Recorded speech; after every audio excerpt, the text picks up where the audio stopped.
Hello hello আপা। বলো কি?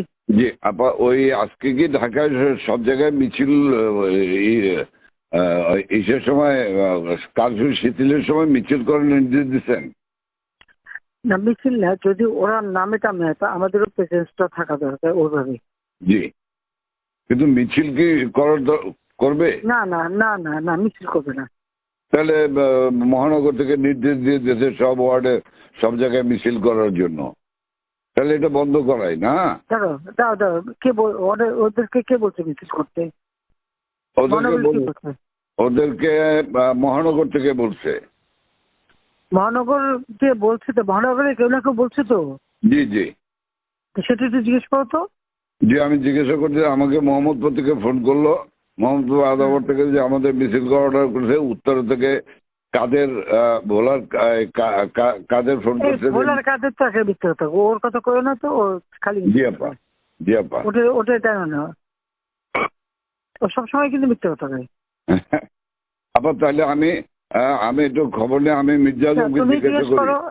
হ্যাঁ, মিউজিয়ামে কে বলছে কি? যদি ইন্টেলিজেন্স বা এদের থেকে বলা হয় তখন এরা করতে পারে যে আমাদের প্রেজেন্সটা থাকলে তখন ওরা নামতে সাহস পাবে না, এদের জি সাপোর্ট হবে।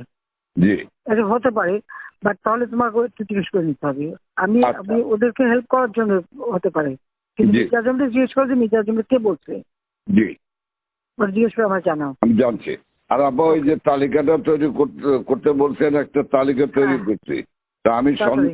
আমি রেডি হয়ে গেছে, আমি আপনার কাছে আজকে হ্যান্ড ওভার করবো, আপনি পিএমও থেকে ফেরার সময়, বুঝলে? হ্যাঁ, ঠিক আছে। আর আপা আর একটা বিষয় একটু বলি। বলো। আমু ভাই 14 দলের মিটিং ডাকছে হ্যাঁ। তার বাসায়। হুম। তো আমি যাব, হ্যাঁ, আমাকে যেতে বলছে। যাবা, আচ্ছা। যাও। জি কারণ সেদিন তো এটা খুব আমাদের ভালো হয়েছে, ওদেরকে ইনভলভ করে যে করলাম না, নাহলে তুমি জি, মানে নামাইছে। এটা একটা বিশাল কাজ হয়েছে আপা। এবং তাদেরকে ওই সময়টাই কারফিউর কথা সিদ্ধান্ত নেওয়ায় ব্যাপারটা খুব ওভারঅল হয়ে গেছে। হুম। খুব ঐতিহাসিক ভালো কাজ হয়েছে। ওই তাদের গিয়ে একটা মেসেজ দিচ্ছে সবাইকে যে যার যা কিছু আছে সব তো বঙ্গবন্ধুর কথা এখন নকল করে। জি জি সবাই জি, মানে আন্দোলন চালায় যাও, 2 দিন কন্টিনিউ করতে পারলে আর এই গভর্নমেন্ট থাকবে না। থাকবে না। জি হ্যাঁ, তো এটা সে সবাইকে বলছি। এখন তো তোমার আমি একটা কথা বলি, তোমার তোমার এই যে বিহারি, তুমি আমাকে যেটা বলবো সত্যি কথা বলবো। জি বলবো। তোমার ওই মোহাম্মদপুরে যে বিহারি পড়ছিল, ওদের ওদের ভূমিকাটা কি? ওদের ভূমিকা ভালো আপা। শুধু এখানে সেন্টু কমিশনার আছে একটা, এই যে কালপিট জাতীয় পার্টির। হ্যাঁ, ও একটা কালপিট, ওর সঙ্গে কয়েকটা ছেলে আছে জাতীয় পার্টির সঙ্গে। ও তো ওই এলাকার কাউন্সিলর, ওর কাছ থেকে বেনিফিট নেয়। এই ছেলে, এই গুটি কয়েক ছেলে, ধরেন 15-20টা ছেলে, তারা সব আমাদের তো পক্ষে ওরা ছিল। আজকে তাহলে ওরা আজকে পিক আপ করতে হবে। সেন্টু হলো সমস্ত মানে রুট অফ অল ইভিলস। তাহলে ওটাকে ধরাবো, ওটাকে ধরবে। আর এছাড়া বা আমার মোহাম্মদপুরের সব ঠিক আছে, শুধু পল্লবীটা ডিস্টার্ব। হ্যাঁ। আজকে ওরা সব ক্যাম্পে নিয়ে পল্লবী সব নিয়ে মিটিং করতেছে। ওই নাসিম আলীর ছেলে হারুন, ও চলে আসছে রংপুর থেকে। হুম। ও চলে আসছে, ও মিটিং করতেছে আজকে। আইসা ও স্টেটমেন্ট করবে একটা। আমি বলছি তোমরা স্টেটমেন্ট করো। গুড, ঠিক আছে। ওরা আজকে স্টেটমেন্ট করবে আপাত।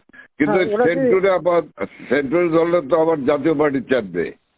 চুপ করো, জাতীয় পার্টির ক্ষেত্রে আমাদের কি আসে যায়? আচ্ছা, বাহ, আমার জাতীয় পার্টিতে আর কত দরকার নেই পার্টির। সেন্টু হলো অনেক না না, ওই যে জিন্না লাশ, আমি জি বলি জি যেটাকে ডিস্টার্বিং এলিমেন্ট বলো, আমি এবার একটা থাকবো না, সব সাফা করবো। জি আপা, জি আপা, একদম এবার ছাইকা ফেলতে হবে আপা। আমি তো বলছি এই যে ওই যে কুইল বস্তিতে সবগুলি যে ওখানে ঠুসে ওখানে থাকে, তোমার এই বিহারি বস্তিতে থাকে, আবার কিছুই না, সব জায়গায় একটু সার্চ করো, জি আপা, সার্চ করা। জি আপা, ব্লক রেড করতে হবে, চিরুনি অভিযান। সেটাই চলতেছে এখন, সেটা চলতেছে, কিন্তু সেই সাথে জি আপা।